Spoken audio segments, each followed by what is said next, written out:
If you want to talk about concerns about the election, there is Secretary of State in Minnesota, as it does in just about every other state, if I remember correctly. She's a nominee. Yes.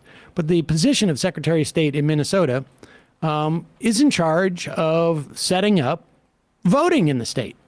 They'll make decisions like, we need to have this many machines here or that many machines there. And really, their job is, how do we make, well, I should reiterate, the Secretary of State can basically have one of two jobs in terms of voting. One can be, how can we make it possible and easy for as many people as possible to vote on Election Day who are legal to vote? The other job you could have of Secretary of State, and guys like Ken Blackwell, who was Secretary of State of Ohio in 2004, and Kathy, God, I can't even believe I forgot her name. The Florida woman? Yes. No,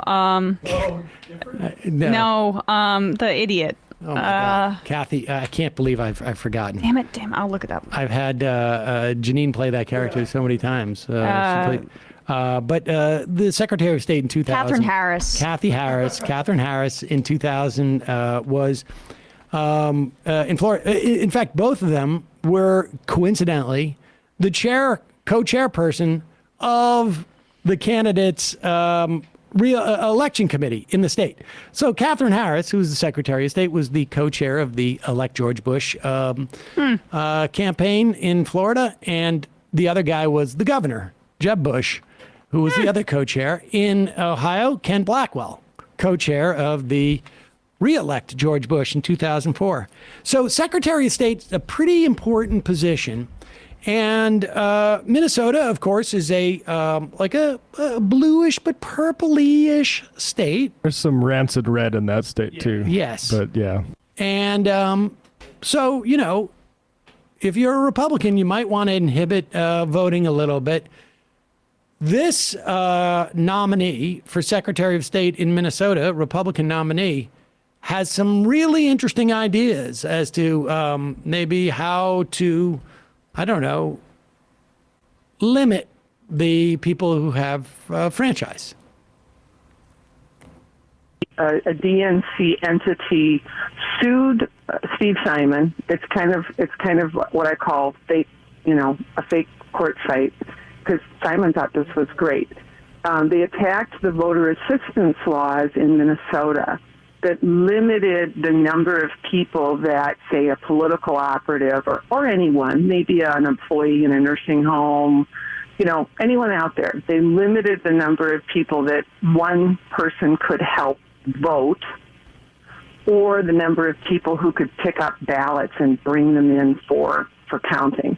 That was the lawsuit. They wanted both of those laws eliminated. Right. And it was a split decision by the Minnesota Supreme Court, and I was delighted. I was actually a little pessimistic about winning either one. So the Minnesota Supreme Court ruled that indeed you can help an unlimited number of people vote if they are disabled or can't read or speak English, which raises the question, should they be voting? We can talk about that another time. Now, the generous interpretation is you need to speak English to vote, regardless of your citizenship. The less generous is the one where it's like, if you're disabled or you don't speak English, then really, should you be voting? Right. Either way, pretty offensive. Yeah. She didn't call for a poll tax, which I guess we should look at. Or how about the literacy tests and English tests right before you get to vote, huh? I mean, that might be interesting. And it can be at the discretion of the poll worker as well. So say someone looks like not really like they speak English that much, you can say, hey, pull you aside before they go voting and go to vote and have them take a test. Well, the good thing is there's not many immigrants in Minnesota. Right, Matt? There's no immigrants in Minnesota that are learning English, let's say, as a second language. Or a besieged Somali population or Hmong or a whole bunch of, there's There's nobody that the right wing has their sights on and the most sort of rancid sort of hate directed towards at all times. Now, this was audio that it was, I guess, resurfaces. This was when was this? 2020. It was from 2020 in September. On some podcast. On the Justice and the Drew podcast. She has released Kim Crockett has released a statement responding to the DFL and Huffington Post disgusting and absurd attack today. Hey, it's just HuffPost now. I love the idea that it's a disgusting attack for them to replay audio from when I went on a podcast. Kim Crockett's remarks were completely taken out of context. Kim Crockett has never stated or implied that disabled or non-English speaking citizens' right to vote should be questioned. Wait, can we play that again? Let's just get right to the point. Let's see if, Quite the contrary, underline. She definitely, at least one of those, the non-English speaker, she definitely, I don't know what that laugh from the interviewer was if she wasn't doing that. Yeah, she was talking about protecting vulnerable voters from those who might prey upon their vulnerabilities and attempt to influence their vote under the guise of assistance. So, somebody gets to the polling place and they can't go into the actual booth with them. And I guess the idea is that disabled people are very vulnerable to somebody coming and saying you should vote for the other person, or this is just a smear against people who help people vote, right? That's all this is. Ballot harvesting is good. It's good that people help certain populations vote. That should be encouraged. There should be more resources toward it. Like the idea that it's some hot spot for voter fraud is ridiculous. It's absurd. There's no, there has been instances of that where Republicans, I think it was in North Carolina, got busted for a big, but the system worked, right? Catch it. They caught it.